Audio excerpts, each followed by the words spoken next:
just want to speak briefly about two elements of this morning's report. The first one relates to the election monitoring mission to Georgia, and it was, on one level, very, very satisfying to see the election of a woman president with over 60% of the vote, and positive comments overall in the ODIHR report on the mission.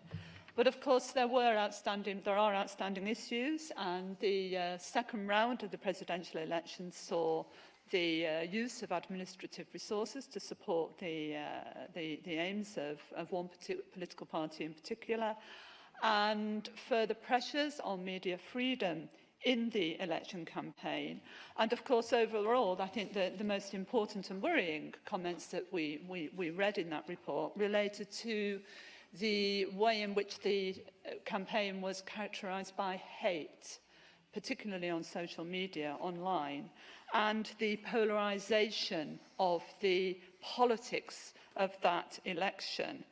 And it's on those last 2 points that I just want to make what I think is a very, very important point relating to the democratic process. It always strikes me, and I have now monitored three, I think, election missions, that the democratic process, when it works properly, depends very much on two things: transparency and trust. And without those two very, very important concepts being in place, it's very, very difficult to build a successful democratic process. And the more quickly that Georgia moves towards building trust and transparency in its elections process, in its democratic process, the more quickly I think the country will resolve the issues, the ugly hate and polarisation that, as I say, characterised the recent campaign.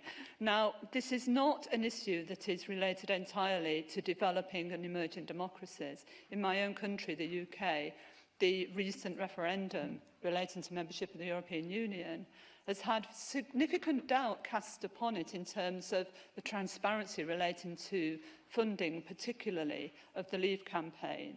And that in itself has cast doubt over whether or not we can trust, even now, the outcome of that referendum, whether we can trust the verdict delivered by the referendum itself. So I think all democracies need always to look at whether or not we are continuing to build trust in the process. Thank you very much.